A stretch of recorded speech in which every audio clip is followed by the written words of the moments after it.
Bom dia, almas! Hoje em gramática nós vamos estudar interpretação de texto no Enem, Exame Nacional do Ensino Médio, nos vestibulares e também vamos abordar os distratores. Embora não exista um texto totalmente igual ao outro, existem certas propriedades textuais que se repetem com regularidade em todos os gêneros textuais. Por trás do que nós chamamos variantes textuais, existem inúmeras invariantes textuais. E conhecer as propriedades invariantes pode melhorar o desempenho de leitura e interpretação textual.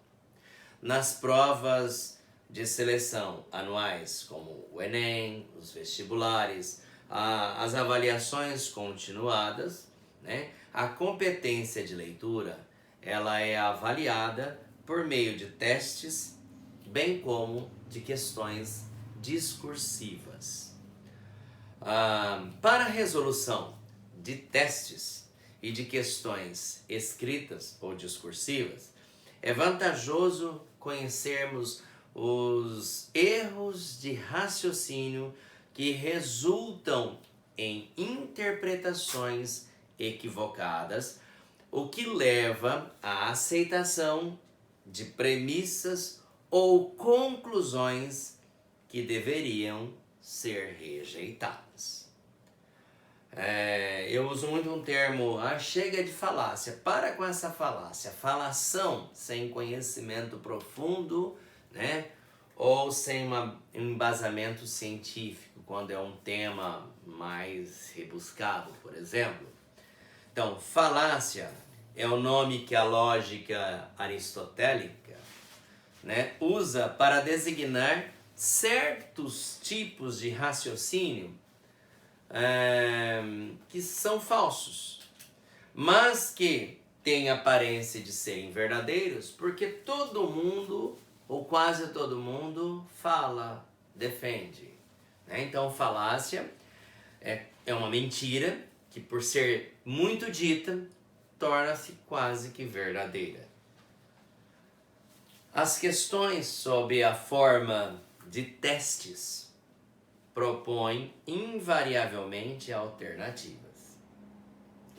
Essas alternativas podem ser em forma de A, B, C, D, E, o Enem, por exemplo, certo, errado e sem resposta, como uma Universidade de Brasília, ou as questões somatórias, com algumas federais, ou questões abertas, como a segunda fase da Unesp, por exemplo.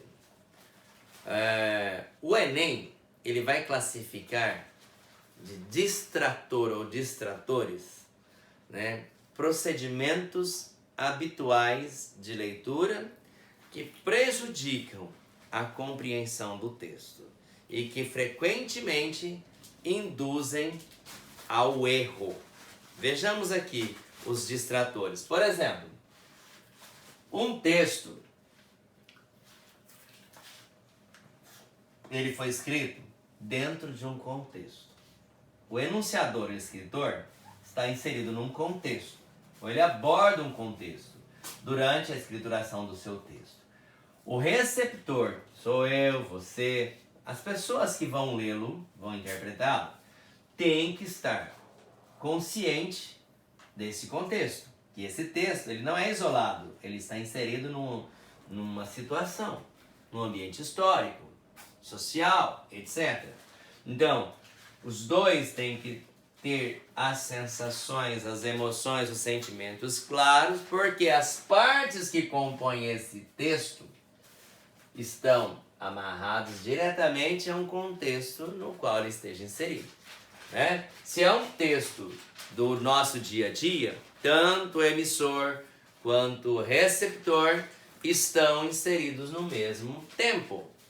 Agora, se é um texto que aborda a Segunda Guerra Mundial, aborda a Idade Média, vai depender muito das leituras do receptor para que ele possa interpretar. Então, o universo de leitura variado vai fazer com que esse leitor proficiente saiba deduzir, consiga localizar quais são os distratores numa prova de múltipla escolha, por exemplo.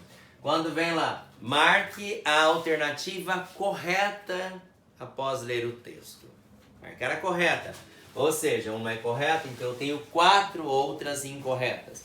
Ou marque a incorreta. Eu vou ter o texto base, então eu tenho uma incorreta. Outras 4 são corretas.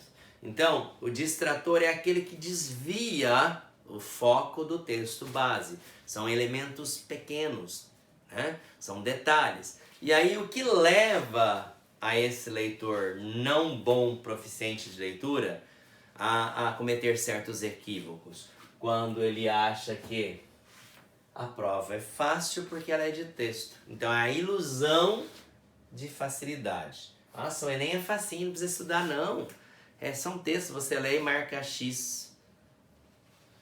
Jesus amado, né? Ele tem a ilusão de facilidade. É texto, ele tem que ler, ele tem que decodificar. Então ele está alfabetizado. Opa, ele vai ler. Agora, ler nas linhas é uma coisa, nas entrelinhas é outra e por trás das linhas outra. Por trás das linhas ele tem que ter um conhecimento acumulado.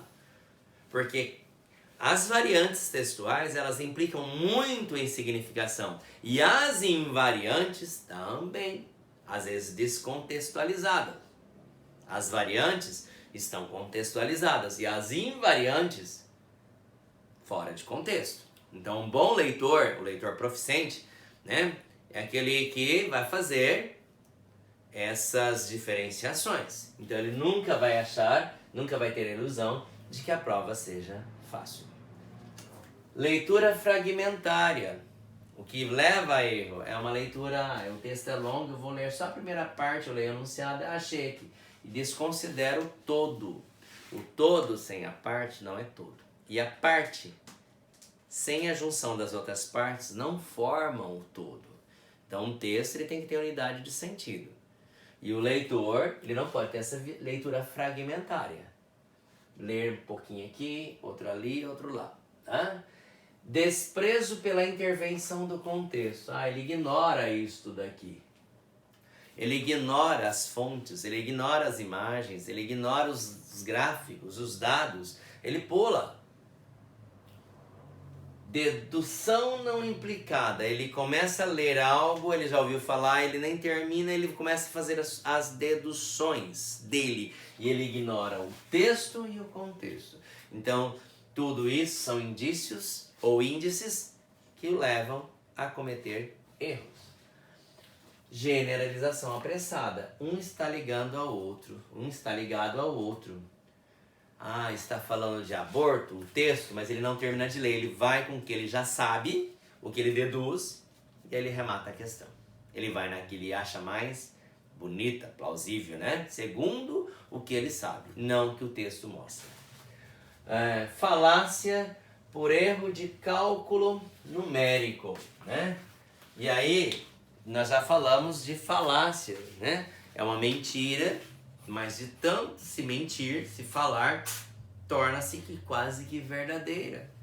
Mas aí os números, principalmente as porcentagens, elas aproximam, mas elas não são exatas. 20% da população X tem isto. Mas quantas pessoas foram avaliadas? Esse 20% em cima de quanta? De qual o número da população? Entende? Qual o número? 30% nas pesquisas, mas quantas pessoas foram pesquisadas e quais? Não são todas, né? São por partes. Alterações das relações entre dados do texto, restrição indevida e desprezo pelo texto do papel. Ele lê o texto uma vez, ele não volta ao texto, ele lê o texto e já assinala uma das alternativas. Ele não usa o texto como um referencial e nem o contexto como um referencial para buscar a assertiva correta ou a assertiva incorreta. né? Então, ele vai em falácias, ele vai com a ilusão de que é fácil porque é texto, ele tem uma leitura fragmentada, ele despreza a interferência do contexto, ele faz uma generalização, ele deduz, ele altera, ele restringe, né? Ou ele despreza principalmente o texto. Isso é muito comum. E aí, aquilo que era fácil torna-se difícil, né? Porque os textos em si, eles têm uma função na sociedade. Um texto técnico, ele tem uma função. Ele serve para alguma coisa, né, de utilidade social. Um texto conotativo, por exemplo, um poema, tem uma outra finalidade. Um discurso político tem uma outra finalidade. O enunciado de uma prova tem uma finalidade. Uma bula de remédio tem uma finalidade. Um texto de história, ele tem uma finalidade. Um texto de biologia tem uma outra finalidade. Todos são textos. Um texto em matemática tem uma outra finalidade. Então os textos, os gêneros textuais, eles têm finalidades sociais, eles têm uma função na sociedade. E o leitor proeminente é um leitor clássico, é um leitor que conhece isto, respeita o contexto, entende o contexto, não despreza nenhuma das partes para fazer a interpretação. Tá? Então, eu espero que todos tenham entendido que os distratores são aquelas questões que levam a você a excluir pontos dentro da escolha de uma alternativa, né? Distratores são aquelas palavras que fogem à base do texto. Por isso que o texto é a base. Então, quando fala, marque a alternativa que tem um comentário equivocado, que não tem nada a ver com a base textual. Então, eu leio o texto. Aqui vai haver pareceres que vão me induzir ao erro, mas se eu ficar atento ao que mostra aqui, eu vou chegar a uma resposta. Então, os distratores, eles vão fazer essa abordagem. Também espero que tenha ficado um pouco claro de que não é nada fácil por ser prova de texto. Você tem que ler nas linhas, decodificação, nas entrelinhas, que são as leituras subliminares, que implicam aí outros conhecimentos que você traz da vida escolar, e a leitura por trás das linhas, que leva você a interpretar, juntando tudo, amarrando com o contexto, com imagens, etc. E que tire esse mito, deixe de acreditar em falácias. Eu espero que todos tenham entendido. Bom dia e até a próxima aula.